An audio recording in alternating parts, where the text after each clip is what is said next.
ठीक है, बस नींद आ रही।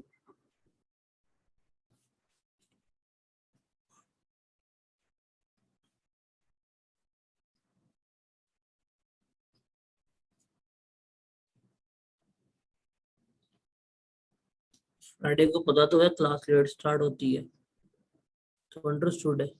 मेरे ख्याल से आप फर्स्ट टाइम आप फ्राइडे को क्लास ले रहे हैं ना, इसलिए आपको फील हो रहा है लेट है।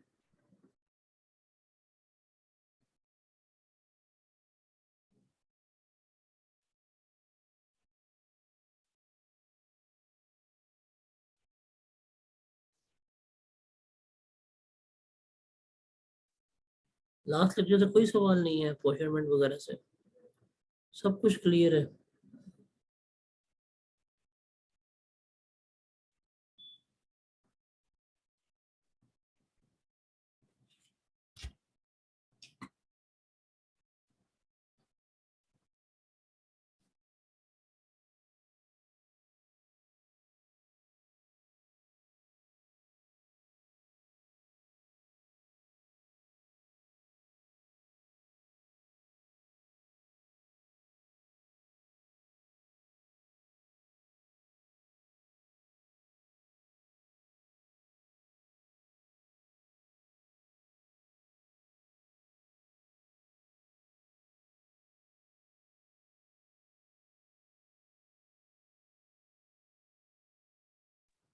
अरे जब हमें सारी कैलकुलेशंस वगैरह कर रहे थे, ये हमने टेबल बनाना सीखा, हमने ये वर्किंग सीखी।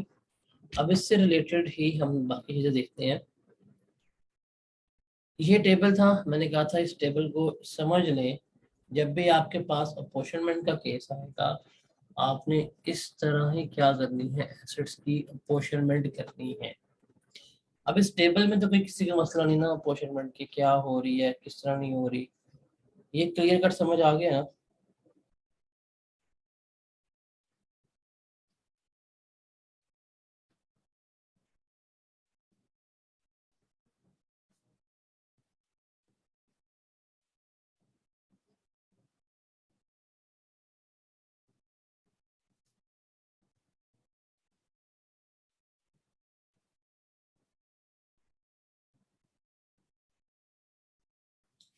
अब कल मैंने ये नहीं बताया था कि अपॉर्चनमेंट क्या होती है, रेजिडुअल इनपुट टैक्स क्या होता है।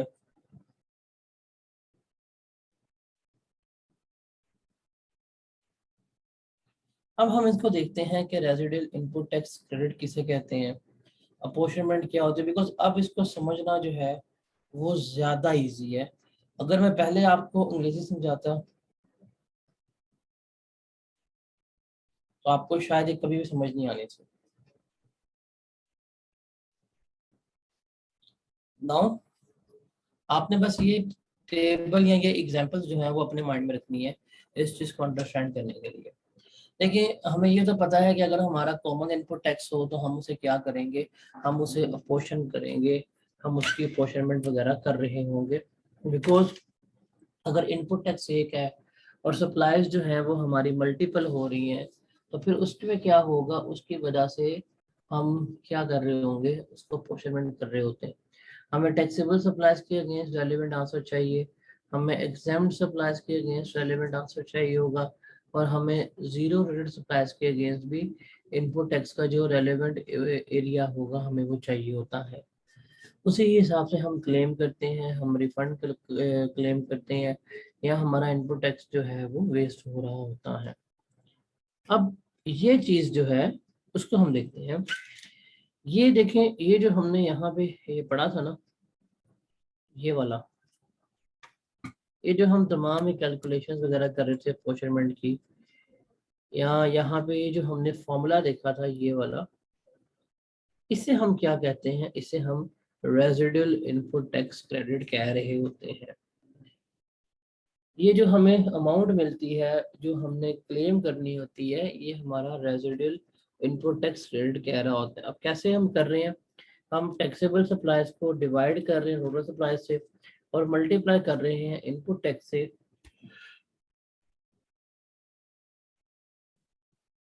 तो मेरे पास जवाब आ जाता है कि मेरा इनपुट टैक्स क्रेडिट जो है वो कितना बन रहा है, ये मेरे पास जवाब आ जाता है। जैसे ये देखें, ये टैक्सेबल सप्लाईज को टोटल पर डिवाइड किया, इससे मल्टीप्लाई किया, मेरे पास जवाब आ गया। तो इसे हम क्या कहते हैं, इसे हम रेजिडुअल इनपुट टैक्स रेट कह रहे होते हैं। और रेजिडुअल इनपुट टैक्स क्या होता है, ये वो कॉमन इनपुट टैक्स है जिसको हमने अपोर्शन करना है एग्जाम्प्ट के दरमियान और बाकी सप्लाईज के दरमियान। जैसे ये हमारा कॉमन टैक्स है, इसको हम अपोर्शन कर रहे हैं between this, between this, between this. तो ये हमारा क्या कहलाता है, ये हमारा रेजिडुअल इनपुट टैक्स कहला रहा होता है। अभी जो रेजिडुअल इनपुट टैक्स होता है, यानी जो हम अपोर्शनमेंट वगैरह कर रहे होते हैं, जब हम मंथली रिटर्न जमा करवा रहे होते हैं, तो हम उसकी क्या कर रहे होते हैं, हम उसकी प्रोविजनल एडजस्टमेंट कर रहे होते हैं। हर महीने जो जो हमारा टैक्स जमा हो रहा है, जो हमारा इनपुट टैक्स बन रहा है, हम उसकी मंथली एडजस्टमेंट भी करते हैं। और साल के बाद हम फिर एक अपनी एनुअल रिटर्न जमा कराते हैं।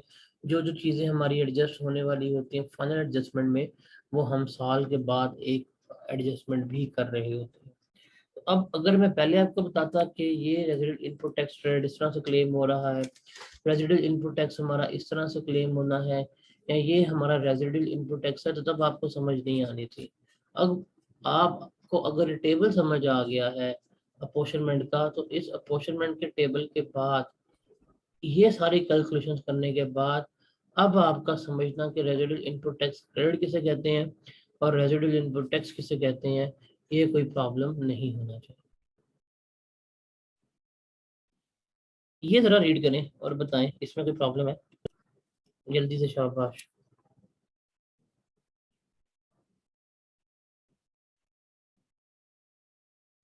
इसको रीड करें, बताएं इसमें कोई मसला है।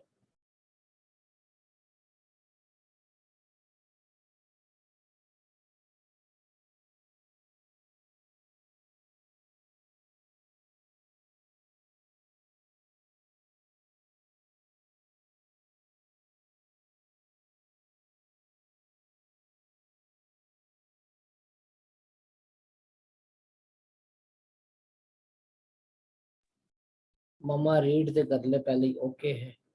इतनी देरी रह गई रीडिंग स्पीड।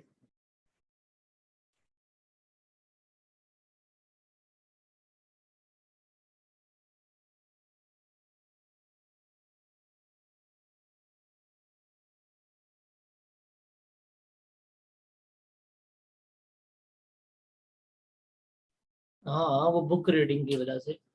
जैसे आजकल वो बड़ी नाइजेरियन मीम्स फेमस हुई होती है ना, कि I can read so fast in 1 minute. वो कैसे पढ़ता है वो हमने देखा होगा। वो किताब पकड़ता है, ब्ला ब्ला ब्ला ब्ला, वो पढ़ ली। कहता ये क्या है, जब मैंने कहा था रीड करना है, तो ये क्या रीडिंग है, कहता रीडिंग थी ना, ये कहाँ कहा था कि एक्यूरेट रीडिंग है। तो यही आपने की है मेरे ख्याल से।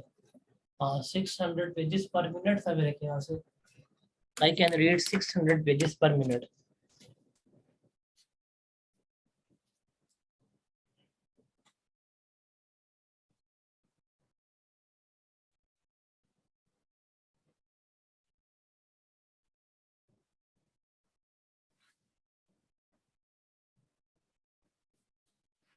तो जुम्मे पे नींद बड़ी मजे की आती है।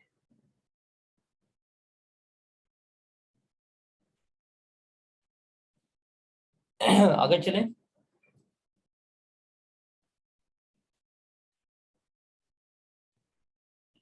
तो ये सारी बातें थी जो हमने अपोर्शनमेंट वगैरह में करनी थी। और सब्सटेंशियल टेक्सट न्यूमेरिकल का टेक्निकल तीन एरिया जो है, ये अपोर्शनमेंट का ही होता है। अब हम जरा थोड़ा सा आखिरी एरिया जो है हमारा, उसको देख लें, जो इनपुट टैक्स की कैलकुलेशन से बहुत ज़्यादा एसोसिएटेड है। और मेरे ख्याल से हमारे न्यूमेरिकल सॉल्व करने में जो लास्ट एरिया है, और जिसको आप कह सकते हैं कि वो न्यूमेरिकल्स का बैकबोन है, उसको देखते हैं कि इनपुट टैक्स क्लेम तो हमने करना सीख लिया। हमें पता है कि आउटपुट टैक्स में से इनपुट टैक्स लेस होना है, हमें ये पता है। हमें पता है कि इनपुट टैक्स को हमने उसका टैक्स क्रेडिट भी लेना है, हमें ये भी पता है। हमें ये भी पता है कि अगर हमारे पास कॉमन इनपुट टैक्स हुआ, तो हमने उस कॉमन इनपुट टैक्स की अपॉर्चमेंट करनी है। हम इस चीज़ से भी क्या है, आशना है, हमें इन तमाम बातों का इल्म है, हमें इन तमाम चीज़ों का पता है। अब प्रैक्टिकली कैसे होगा उसको ज़रा हमें देखनी है, बिकॉज अभी तक तो हम ये पढ़ते आए हैं ना कि जितना भी आउटपुट टैक्स है उसमें से जितना भी इनपुट टैक्स जो है वो लेस करवा दो, ये ऐसे होना चाहिए। हम अभी तक यही पढ़ते आए हैं और हमने अभी तक यही पढ़ा है कि जो हमारा आउटपुट टैक्स है अगर उसमें से इनपुट टैक्स सारा लेस करवा दो, जो नहीं हो पाएगा वो कैरी फॉरवर्ड हो जाएगा। हमने ये एक असूलन बात की है कि एक प्रिंसिपल हमें यही कहता है कि आउटपुट टैक्स में से इनपुट टैक्स लेस करवा दो and all this type of things जो है आप उन्हें कैरी करते जाएं और आप अपने सेल्स टैक्स एबिलिटी पे कर दें। लेकिन प्रैक्टिकली ऐसा नहीं होता। अगर गवर्नमेंट अलाउ कर रही है कि आउटपुट टैक्स में से इनपुट टैक्स लेस करवा दो, तो हर बंदा पाकिस्तान में इतना बड़ा ईमानदार आदमी है कि वो अपना इनपुट टैक्स ही लेस करवाते रहेंगे क्योंकि हमें तो आउटपुट टैक्स मिला ही नहीं है। तो हमेशा उनका नेगेटिव अमाउंट आएगी, हमेशा गवर्नमेंट के पास पहुंचोगे जी हमें रिफंड कर दें, हमें रिफंड कर दें, इसको कैरी फॉरवर्ड कर दें, या इस तरह कर लो। हर महीने गवर्नमेंट के साथ क्या हुआ होगा, आपका हड्डा पड़ा होगा। तो फिर कैसे हम क्लेम करते हैं? अब यहाँ पे प्रैक्टिकली जो हमने चीजें सीखनी है वो ये है। इसके बाद मेरे ख्याल से आप कोई भी न्यूमेरिकल जाके करने के काबिल हो जाएंगे इन तमाम चीजों को समझने के बाद। अभी तक हम जो चीज पढ़ के आए हैं, जितनी बातें हम करके आए हैं, उसमें हमने देखा था कि ये मेरे पास आउटपुट टैक्स है 1 लाख रुपए का। इसमें से मैंने इनपुट टैक्स जितना मैंने पे किया हुआ था वो मैं क्या करूँगा, वो मैं लेस करवाऊंगा 70,000 रुपये का। रिमेनिंग जो है वो 30,000 जो है वो मैं क्या करूँगा, वो मैं डिपार्टमेंट को पे करूँगा। यही पढ़ के आए हैं हम अभी तक। इस चीज़ से एग्री करते हैं? कोई बंदा जो इस चीज़ से डिसएग्री करता हो तो बता दो, बता दो। पहले ही मुझे बड़ी नींद आ रही है, मैंने सो जाना है। कब्रिस्तान वाली फीलिंग्स आ रही होती है मुझे। तभी गर्मियों में ना, जुलाई जून जुलाई के महीने में दोपहर के वक्त गुजरना कब्रिस्तान से, वो जो एक खामोशी होती है ना, वो वाली फीलिंग मुझे आ रही है। मतलब इतनी खामोशी होती है कि समटाइम्स आपको अपने दिल की धड़कन सुनाई दे रही होती है, तो फिर आपको खौफ भी आता है।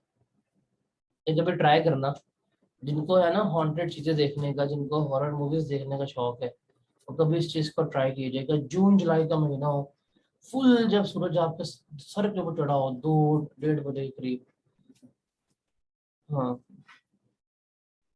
आपकी फीलिंग भी कब्रिस्तान वाली है।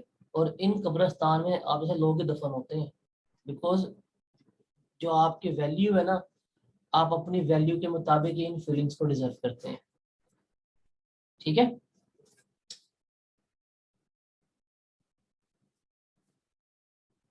अब सोच समझ के बोला करें, इस सोच समझ के बोला करें। इट डजेंट मैटर कि अगर मैं आपसे रिलैक्स हूँ तो मैं हर चीज बर्दाश्त कर लूंगा। लिमिट्स में रहा करें।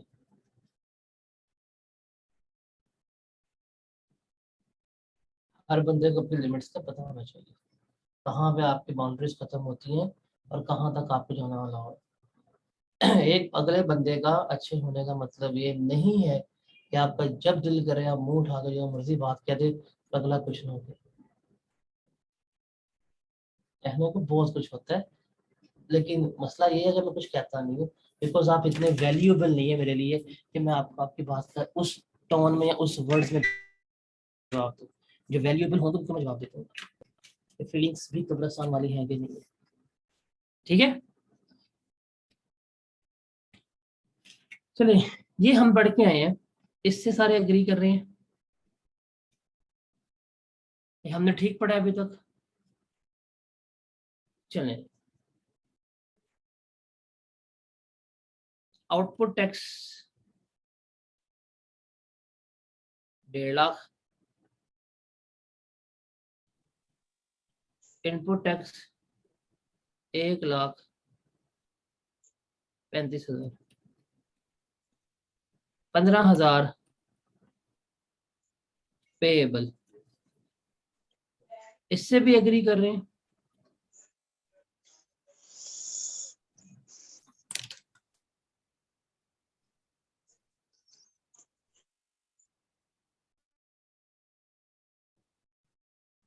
मतलब हमने गलत नहीं पढ़ा, ओके।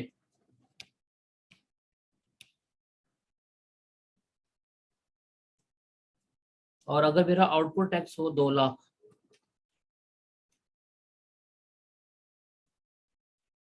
इनपुट टैक्स हो मेरा 2,20,000, 20,000 मेरा क्या आ जाएगा, कैरी फॉरवर्ड आ जाएगा। इससे भी एग्री कर रहे हो? अभी तक हम यही बात करते आए हैं ना कि आउटपुट टैक्स में से इनपुट टैक्स, आउटपुट टैक्स में से इनपुट टैक्स, आउटपुट टैक्स में से इनपुट टैक्स, बाकी जो रिमेनिंग है वो आप गवर्नमेंट को पे कर देंगे।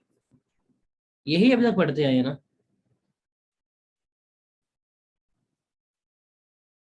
लेकिन ये गलत है, ये गलत है, ये गलत है। ऐसे नहीं करते। ये तो आपको सब प्रैंक हो गया। तो सामने कैमरे में हाथ हिला दें, आपके साथ प्रैंक हो गया। आ, अब आपको फील होना चाहिए कि जो मैंने गलत पढ़ाया है, प्रैंक हुआ है। ये बात जो है ना, आउटपुट टैक्स में से इनपुट टैक्स को लेस करने की, वो बिल्कुल ठीक है,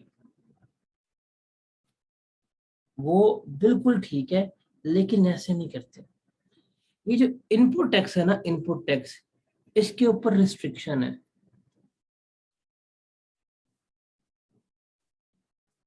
कि ये जो आपने इनपुट टैक्स लेस करवाना है, आप मैक्सिमम इस लिमिट तक ही लेस करवा सकते हैं। ये नहीं है कि जितना दिल किया उतना लेस करवा दो। इतनी भी लुटनी मचाई हुई डिपार्टमेंट ने, अगर वो ऐसा करना शुरू हो जाए तो हर बंदा refund refund refund refund refund refund refund ही मांग करेगा। हुकूमत का मिलेगा।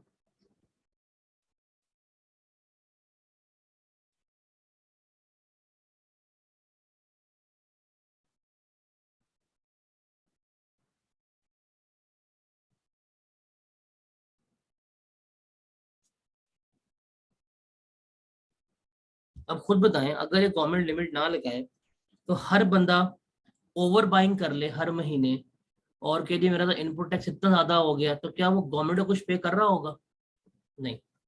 उन्हें पता है कि पाकिस्तानी कौम कितनी ईमानदार है, कितनी बात तहजीब वाली है, कितनी इनको तमीज है, उनको सारा पता है। उन्होंने कहा ताड़ी ऐसी तैसी निकलो शाबाश। उन्होंने कहा बेटा, ये तुम्हारा आउटपुट टैक्स है ना, आउटपुट टैक्स, ये तो हमें बताओ कितना है। लेकिन जब तुम इसमें से इनपुट टैक्स लेस करने जाओगे, तो इनपुट टैक्स में उन्होंने हमें रूल दे दिए। वो रूल है एक्चुअल इनपुट टैक्स और 90% ऑफ आउटपुट टैक्स।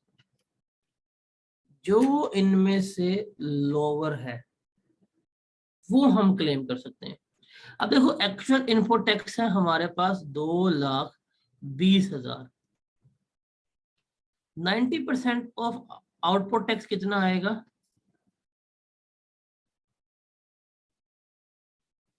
1,80,000। अब इसमें से लोअर क्या है? 1,80,000 है ना। हम 1,80,000 ही अपना इनपुट टैक्स क्लेम कर पाएंगे। रिमेनिंग जो 20,000 है, ये हमने हर हाल में क्या करना है, हमने हर हाल में हुकूमत को पे करना ही करना है। तो ये है sir real way to calculate the sales tax liability. अब आप मुझे एक चीज बताएं, आप एक दुकानदार हैं, आप एक ताजर हैं, आप एक बिजनेसमैन हैं, आपने परचेजेस की हुई हैं 2,20,000 रुपये, आप टैक्स पे करके आए हैं, लेकिन आपको हुकूमत कह रही है कि सिर्फ आप 1,80,000 ही क्लेम कर सकते हैं। तो क्या ये आपके साथ ज्यादती नहीं हो रही? हालांकि हुकूमत ने आपको पहले कहा था जब आप सेल्स टैक्स में रजिस्टर्ड होने गए थे कि जितना इनपुट टैक्स होगा क्लेम कर लेना, आउटपुट में से इनपुट लेस करते जाना, क्लेम करते जाना। पहले यही कहा था। जितना हम पढ़ के आए, जितना हमने सेल्स टैक्स कर लिया, उसमें हमने यही पढ़ा था कि भाई साहब जो सेल्स टैक्स आएगा आउटपुट टैक्स में से इनपुट टैक्स करो, बाकी पे कर दो या रिफंड करा लो, पे कर दो या रिफंड करा लो। यहाँ पे इन्होंने क्या कर दिया, लिमिट लगा दी। वो कहते हैं पॉइंट हमने सही बात की है, लेकिन ऐसा भी नहीं लिमिट में जानी कि जितना इनपुट टैक्स है वो लेस करवा दो। फिर अब ये जो दुकानदार है जिसने 2,20,000 का इनपुट टैक्स पे किया हुआ है, इसको सिर्फ हमने 1,80,000 ही क्लेम करने दिया है। अब इसका कितना क्लेम नहीं हुआ जरा बताओ। 2,20,000 इसका एक्चुअल टैक्स था, इसका क्लेम हुआ है 1,80,000 का, ये इसका 40,000 का क्लेम नहीं हुआ। ये तो बंदा रो पड़ेगा, ये तो बंदा जाके डिपार्टमेंट में रोएगा, लेटियां लेके रोएगा, पाँव मामा होगा, नहीं मुझे नहीं पता, मैं 40,000 एडजस्ट कराए, मुझे एडजस्ट कराए। तो क्या किया, क्या ये वेस्ट हो गया? नहीं, कहते हैं वेस्ट नहीं हो गया, आप इसको कैरी फॉरवर्ड कर लो, आप इसको अगले महीने जाके एडजस्ट कर लेना। मतलब जाया नहीं करने दिया, बल्कि उन्होंने क्या कह दिया, उन्होंने कह दिया कि आप इसको अगले महीने जाके एडजस्ट करते जाइएगा। तो इस तरह से क्या होता है, हमारा सेल्स टैक्स काम कर रहा होता है। और ये ही सबसे बड़ा काम है हमारे न्यूमेरिकल्स का, जो फेस पे हमने कैलकुलेट करके देना होता है, output tax minus input tax, और हमारी सेल्स टैक्स की लायबिलिटी आ जाती है। वो यही काम है और यही हमने यहाँ पे करना सीखना होता है। अब ये चीज तो हमें फॉर श्योर पता है कि ऐसे है, ऐसे है, ऐसे है। अब इसको मजीद एलेबरेट करता हूँ कि हम मल्टीपल सिनेरियोज डेवलप करते हैं, 5-6 सिनेरियोज डेवलप करते हैं। उन 5-6 सिनेरियोज में हम क्या करते हैं, हम देखते हैं कि यार ये कैरी फॉरवर्ड जो हो रहा है कैसे हो रहा है, और ये क्या कब तक कैरी फॉरवर्ड होगा, और कैरी फॉरवर्ड होने के बाद क्या ब्रॉड फॉरवर्ड कैसे होगा। अब इसकी पूरी हम एक सिनेरियो डेवलप करते हैं, हम केस बाय केस चलते हैं और हम इसको लेके चलते हैं। पहले हम चलते हैं केस नंबर 1 में, हम एक पूरी कहानी डेवलप करेंगे। सोचते दें, सेल्स कितनी करनी है बताएं, कितनी सेल्स करनी है।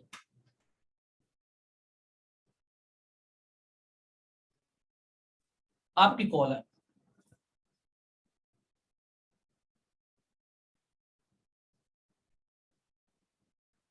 या बड़े गरीब आदमी हो, 10,000 रुपए की सेल्स, अस्तगफिरुल्लाह।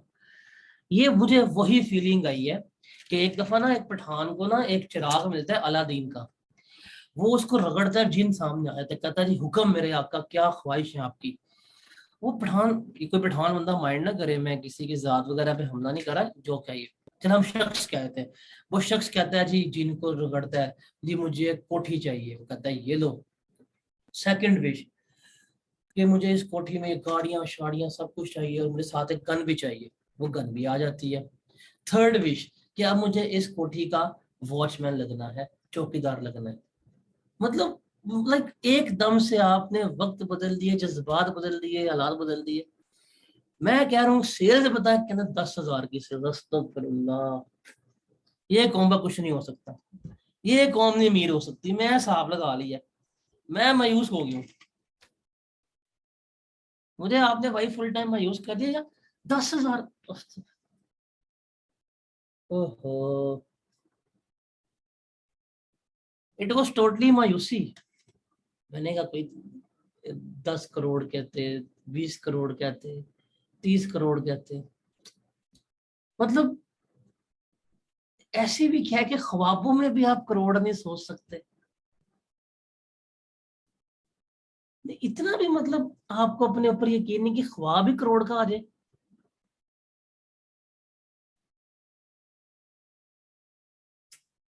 ओहो। यार जो शुद्ध गरीब होते हैं वो भी करोड़ तक का ख्वाब देख लेते हैं, 10,000 की सेल्स।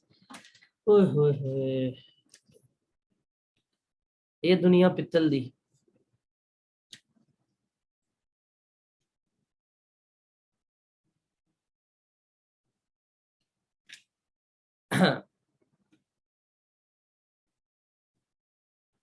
आउटपुट टैक्स है, कितना करना है आउटपुट टैक्स बताइएगा।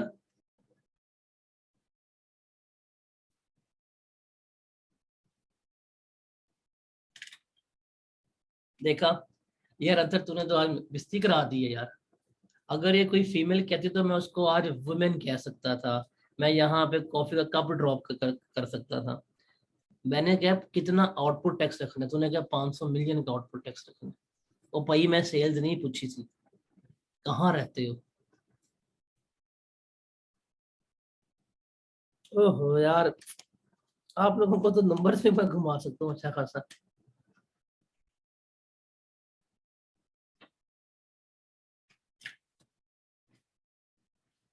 सर आप डेली किसी ना किसी पर रंदा फेरते हैं, तो आप डिजर्व करते हैं ना कि आप पर रंदा फेरा जाए। मेन के लिए भी मीम बनानी चाहिए। जो मीम बनाएंगी उनके ऊपर 30 मीम्स और आ जाएंगी, फिक्र ना करें आप। अभी मेरे पास एक अब आज एक फ्रेश मीम आई है मेरे पास वुमेन के ऊपर, बट मैं शेयर नहीं करने वाला। अच्छा आउटपुट टैक्स हम ले लेते हैं 5 लाख।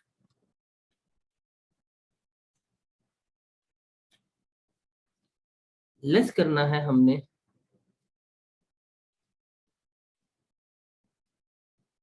Input tax. हमारा एक्चुअल इनपुट टैक्स है 3 लाख,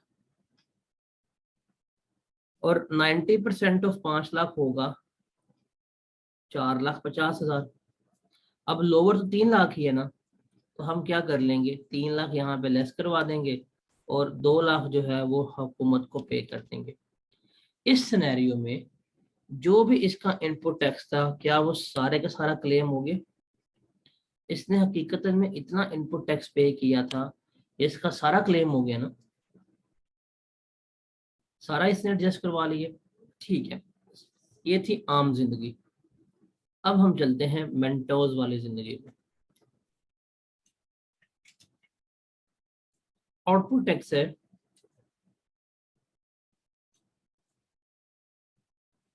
3,70,000।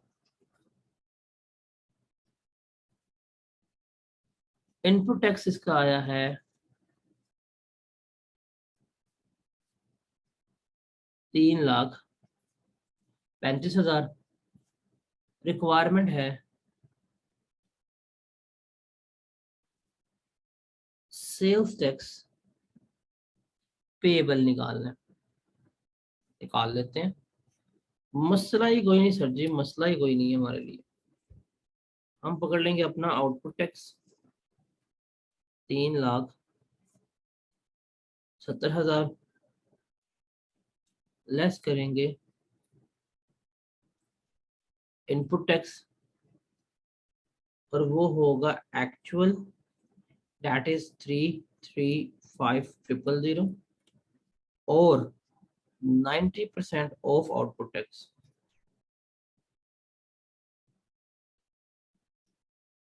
कितना बनता है 90%? 3,37,000।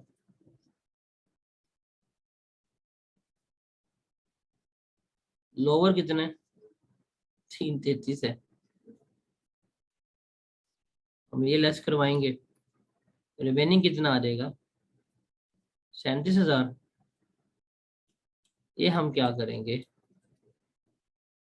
ये हम पे करेंगे। ये क्लियर है।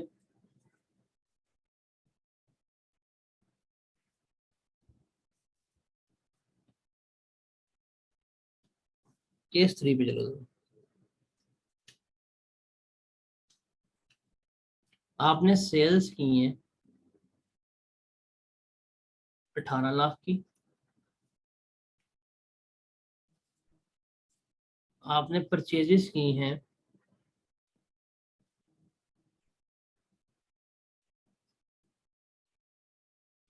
21 लाख। रिक्वायरमेंट है सेल्स टैक्स पेएबल निकालना। हम सबसे पहले लेंगे अपना आउटपुट टैक्स 18 लाख इंटू 17%। कितना आएगा आउटपुट टैक्स जरा बताइएगा।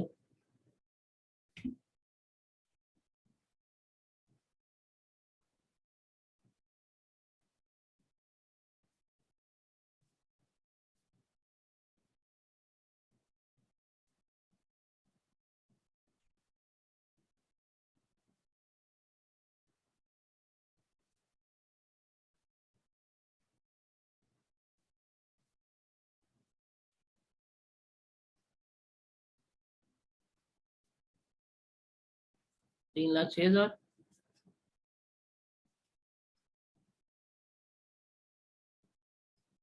ये आ गया इसका आउटपुट आस्क। अब इसमें से हमने लेस करना है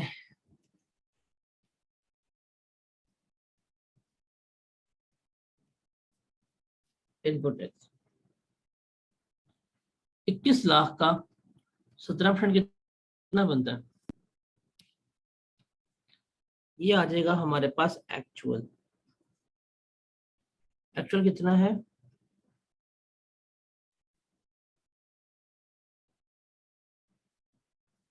और हम लेंगे 90% ऑफ आउटपुट टैक्स, वो है 3,06,000 का 90%। कितना आएगा ये?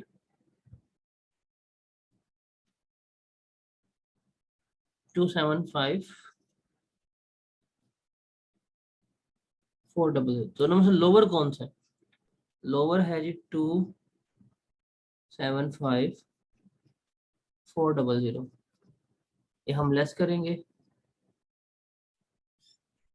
हमारा आ जाएगा सेल्स टैक्स पेएबल, वो होगा 30,600 का। अब यहाँ पे ये जो बंदा ये रोएगा, कहेगा भाई मैं 3,57,000 रुपए का टैक्स पे करके आ रहा हूँ और तुम तो मुझे क्लेम ही नहीं करने दे रहे। ये क्या बदतमीजी हुई, मैं नहीं खेलता, ये तो बहुत गलत बात है।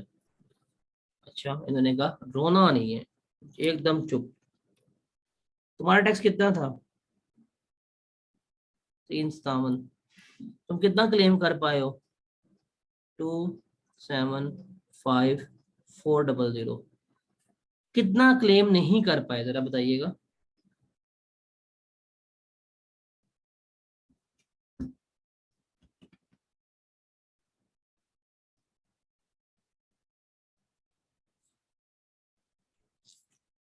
$81,600। ये कहेंगे कि ये जो तुम्हारा टैक्स है ना, ये वाला 81,600, ये कैरी फॉरवर्ड हो जाएगा। अब आप इसको अगले महीने क्लेम कर लीजिएगा। आपने कहा ठीक है, कैरी फॉरवर्ड है, अगले महीने क्लेम करना है, चलो अगले महीने क्लेम कर लेते हैं।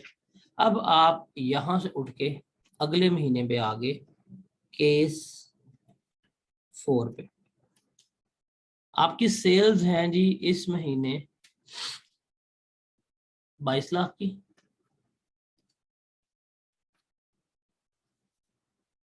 और परचेजेस जो हैं वो आपने की हैं 2 मिलियन की। सेल्स टैक्स लायबिलिटी जो है वो हम इसकी यहाँ पर कैलकुलेट करते हैं। सबसे पहले हम लेते हैं आउटपुट टैक्स। जरा बताएं, हाँ 22 लाख का 17% कितना बनता है? 3,74,000 ये आ गया। अब इसमें से हमने लेस करना है इनपुट टैक्स।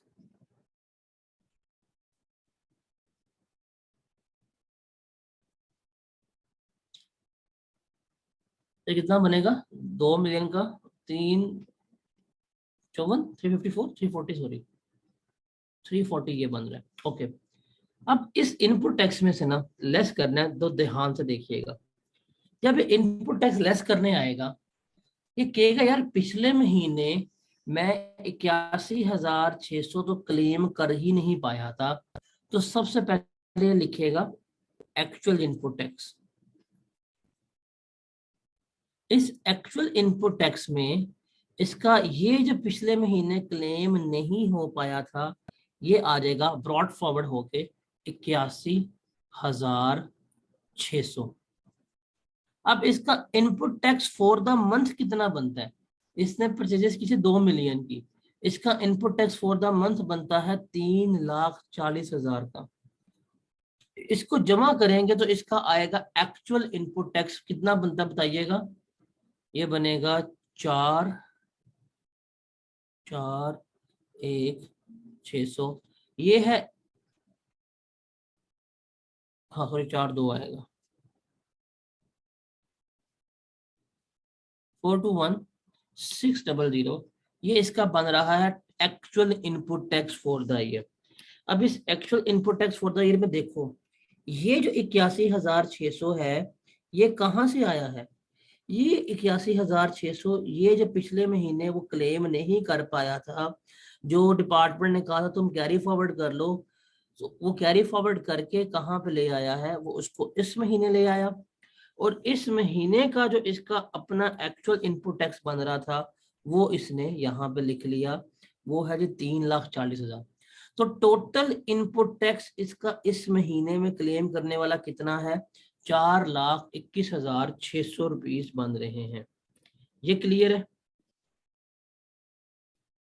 अब इसको हम कंपेयर करेंगे और 90% ऑफ आउटपुट टैक्स है। हमारा आउटपुट टैक्स है 374,000, इसका 90% लें, बताएं क्या बनता है? 3,3,6,600। अब लोअर क्या है? लोअर तो यही है, तो हम यहाँ पे कितना क्लेम करेंगे? हम 3,36,600 क्लेम कर लेंगे, और रिमेनिंग जो है वो हम डिपार्टमेंट को पे करेंगे। हम जब अपनी रिटर्न जमा कराएंगे हम ये कैश पे करेंगे डिपार्टमेंट को, और वो कितना होगा? 37,400 रुपये का ये हम डिपार्टमेंट को जमा कराएंगे। अब यहाँ पे फिर इससे सर पकड़ के बैठने का, यार ये क्या बदतमीजी हुई, मेरा इस महीने का टैक्स बनता था 4,21,600 जो मैंने क्लेम करना था, तुमने मुझे फिर 3,36,600 क्लेम करने दिया है, ये तो अच्छी बात नहीं है। देखेंगे, घबराना नहीं है।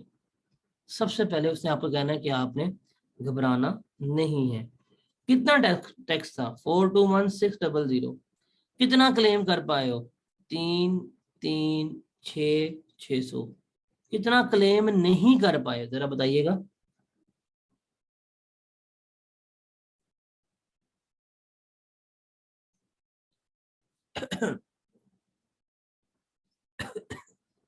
एटी 5,000।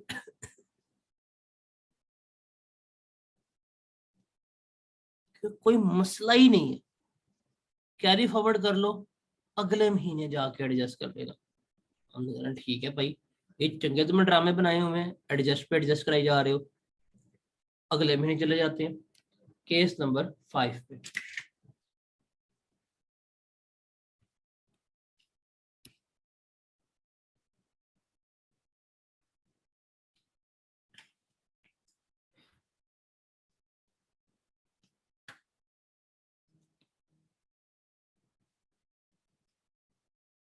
सेल्स की आपने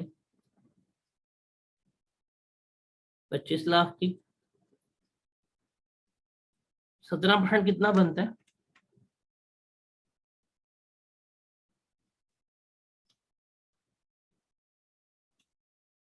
4,25,000 ये आपका आउटपुट टैक्स है, और इस महीने आपने परचेजेस की थी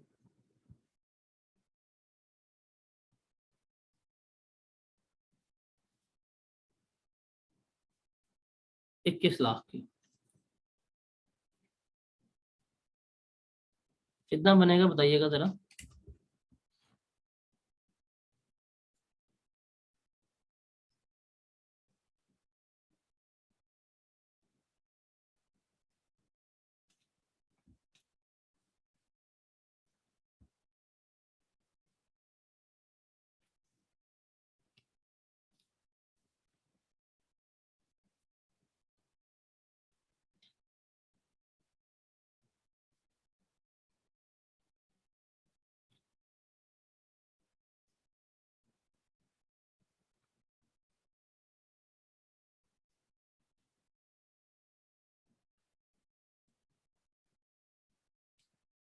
पहले करेंगे एक्चुअल। अब एक्चुअल में सबसे पहले आ रहेगा ब्रॉड फॉरवर्ड, वो कितना था? 85,000 था, हमने वो ले लिया। अब हम यहाँ पे ले लेंगे फॉर द मंथ, वो कितना है? 357,000। इसको जमा करें, कितना बनेगा? 4, 4, 2,000 और लेंगे 90% ऑफ आउटपुट।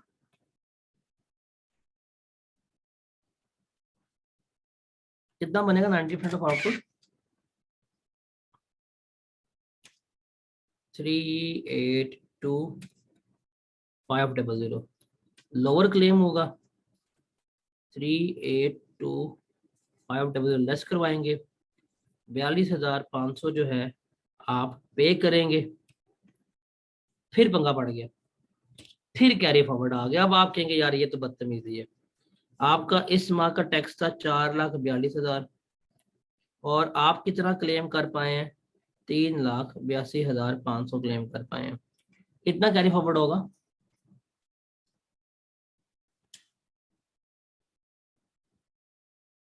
59,500। ये फिर क्या कर देगा डिपार्टमेंट? कैरी फॉरवर्ड कर देगा कि भाई इसको अगले महीने एडजस्ट कर लेना, ये काइंडली रकम हम आपको पे करनी पड़ेगी। क्लियर है ये? अब हम चलते हैं केस 6 में। सेल्स हैं आपकी 3 मिलियन की, परचेजेस की हैं आपने 2 मिलियन की। इस महीने 17% लें, कितना बनता है इसका? तो बनेगा 3,40,000। और ये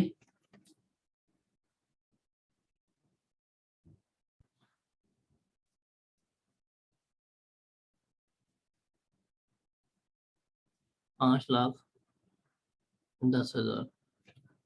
इसको भी हम जल्दी से कैलकुलेट कर लेते हैं। आउटपुट टैक्स हमारा आ जाएगा, वो है जी 5,10,000 लेस करेंगे इनपुट टैक्स। सबसे पहले आ जाएगा एक्चुअल इनपुट टैक्स। इसमें हम लेंगे ब्रॉड फॉरवर्ड, ये आ गया चुके इधर 59,500। Input tax for the month कितना है हमारा? एक्चुअल जो आया है for the month that was 340,000। इसको जमा करें कितना बनता है? 3,99,500 और 90% ऑफ आउटपुट टैक्स।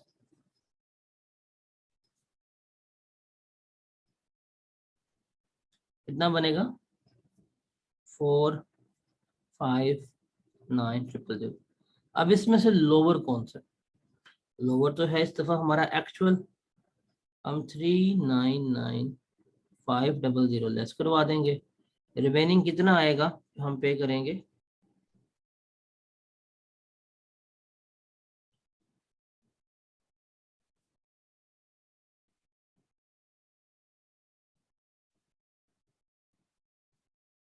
₹1,10,500 जो है वो हम पे कर देंगे। और फाइनली इस महीने में आके मेरा कैरी फॉरवर्ड जो है वो हो जाएगा 0, बिकॉज सारे का सारा इनपुट टैक्स जो है वो मेरा क्या हो गया है? एडजस्ट हो क्या है। तो हम क्या कर रहे होते हैं?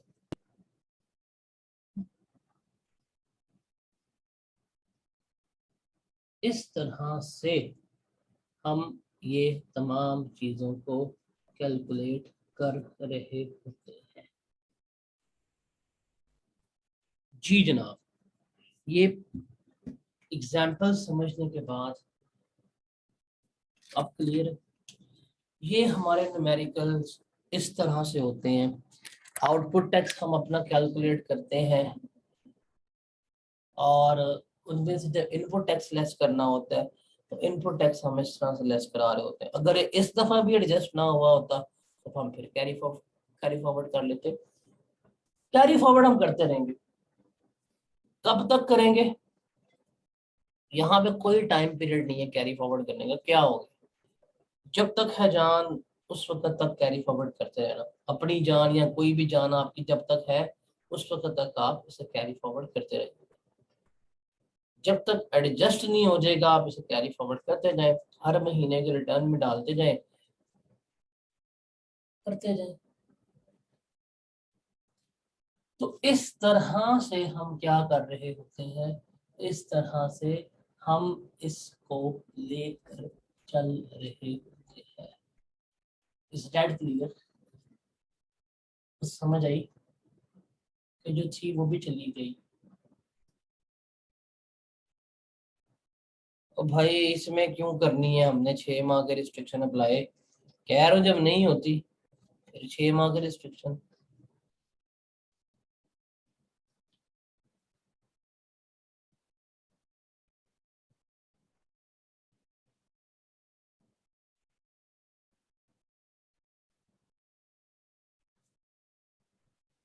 वाह, मैं अब सारा रिपीट करने बैठू 6 के 6 केस। वाह भाई वाह, तालियां, क्लैपिंग। ये रिकॉर्डिंग देख रहे हैं जाके। केस 2 में मेरी मर्जी, मैंने नहीं किया। 2000 रुपये तो बन रहे हैं जो मेरे बन रहे हैं, क्या यहाँ पर केस 2 में करने वाले। एक्चुअल 3,35,000 था, जो क्लेम किया वो 3,33 था। तो अब मैं 2,000 कैरी फॉरवर्ड करके चलता। मैंने नहीं करना कैरी फॉरवर्ड, मैं नहीं दो, मैंने नहीं किया। 3 में किया है, 4 में किया है, 5 में किया। अब ये न्यूमेरिकल में आपका क्रक्स यही है, आपको सेल्स टैक्स के न्यूमेरिकल्स के जो नंबर मिलते हैं वो इस चीज के मिलते हैं जो आपने यहाँ पर लिखी होती है। अब मैं आपको जरा इसको थोड़ा सा मजीद एलोबरेट कर देता हूँ, लेकिन मुझे यहाँ पे मेरा पेज खत्म हो गया, इसलिए मैं इसको यहाँ पे लिख के देता हूँ।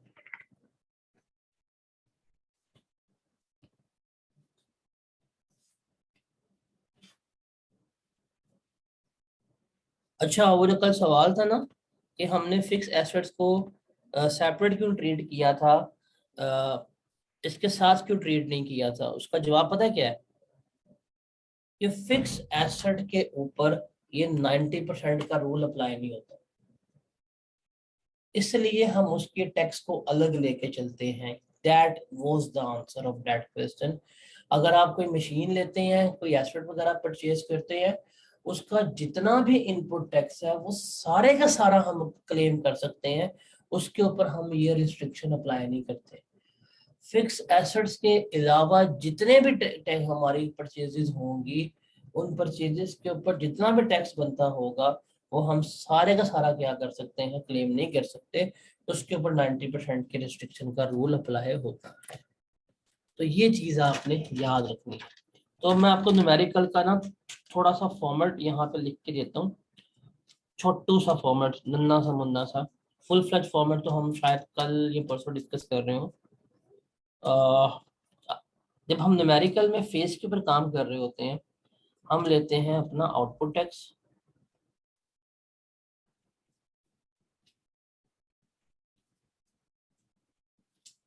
और ये आउटपुट टैक्स, इसमें से फिर हम जो हमारी सेल्स रिटर्न हुई होती है ना, वो हम इसमें से लेस करवा देते हैं। तो मेरे पास ये क्या आ जाता है, नेट आउटपुट टैक्स आ जाता है, कि सेल्स रिटर्न लेस करने के बाद ये मेरे टैक्स की अमाउंट बन रही है, ये मेरे टैक्स की वैल्यू बन रही है। इसके बाद हम लेस करवाते हैं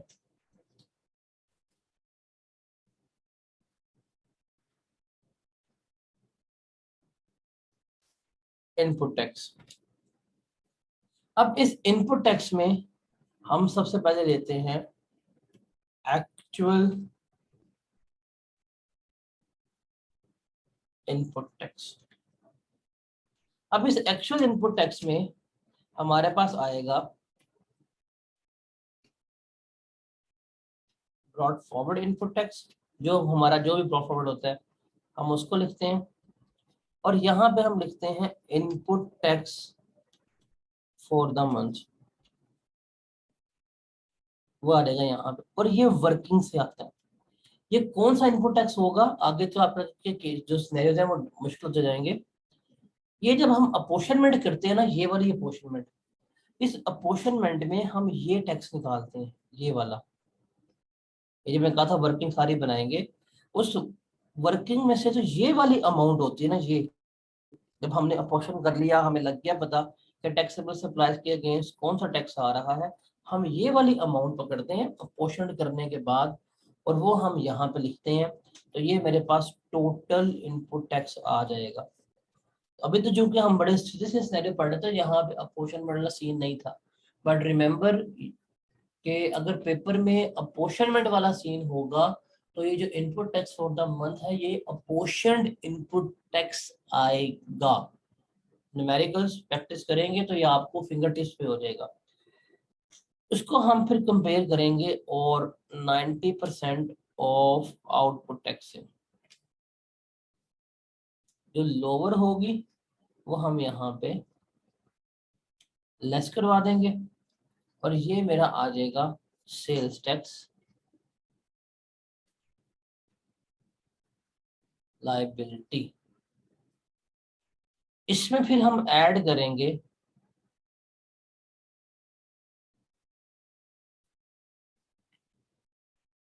फर्दर टैक्स, और वो कितना, 3%। कौन से वाला ये 3% है, कोई बताएगा? ये फर्दर टैक्स 3% कौन से वाला है? नॉन रजिस्टर्ड पर्सन वाला। वो जो भी आएगा वो हम एज इट इज बीच में ऐड करेंगे, और जो ये टोटल अमाउंट आएगी ये वाली, ये हम क्या कर रहे होते हैं, पे कर रहे होते हैं। आपको याद होगा जब हम ये पढ़ रहे थे कि ये sales to non registered person जब भी हम करते हैं, तो उसमें 3% जो टैक्स है वो हमारी बॉटम लाइन फिगर होती है, उसमें हम किसी किस्म की एडजस्टमेंट नहीं कर रहे होते। तो वही ये जो 3% है ये हमारी बॉटम लाइन फिगर है, ये सबसे एंड पे हम ऐड करेंगे, और इसमें किसी किस्म की एडजस्टमेंट नहीं होगी। ये एज इट इज क्या किया जाएगा, गवर्नमेंट को पे किया जा रहा होगा। तो ये कुछ हमारा एक अब वाजिया सा फॉर्मेट सा बन रहा है। इस तरह से हम क्या कर रहे होते हैं, इसको लेकर चल रहे होते हैं। जी जनाब, कुछ फेस नजर आना शुरू हुई न्यूमेरिकल्स की, कि न्यूमेरिकल्स किस तरह से होने हैं, किस तरह से नहीं होने। ये जो है ना, ये चीज, this is your numerical format. ये आपके न्यूमेरिकल का फॉर्मेट है। इसके 20 नंबर है, इसके 18 नंबर है, इसके 15 नंबर आते हैं। ये हमने बताना होता है, आउटपुट टैक्स में से इनपुट टैक्स हमने लेस करना है, और ये हमने कितना पे करना है, कितना रिफंड होगा, ये सारा कुछ हमने क्या करना है, बताना है। जैसे मैंने आपको कहा था कि आपको सेल्स टैक्स की डेफिनेशन और ये जो प्रोविजंस है अगर ये आ जाए तो आपके न्यूमेरिकल 100% हो जाते हैं। तो नाउ यू आर एबल, आप न्यूमेरिकल्स जाके कर सकते हैं। अगर आपको फॉर्मेट में आज दे दूँ ना, आपको अगर फॉर्मेट समझ आ जाए, ये एज ऑफ नाउ आप सारे न्यूमेरिकल्स करने के काबिल है। इन्होंने पढ़ा हुआ है। सर बहुत अच्छा करवाया आपने, ये क्वेश्चन पहले वाले फजूल कराए थे मैंने, नहीं पहले वाले मैंने बकवास करवाए थे। ये क्या मतलब आपका कहने का, ये तो बात बहुत दूर तलक जाएगी अब। नहीं पहले मैंने सारा ड्रामे किए हैं।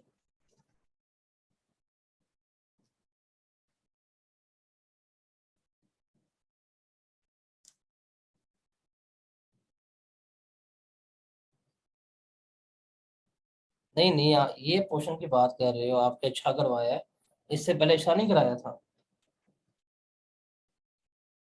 आपके कहने का तो यही मतलब है, इम्प्लाइडली।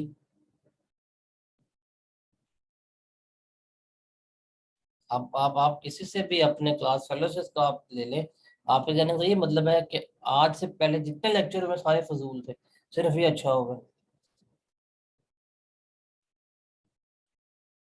या आपके अल्फाज है, मेरे अल्फाज तो, आपके वर्ड्स यही हैं कि इससे पहले जितने लेक्चर फजूल हैं, सिर्फ ये अच्छा था।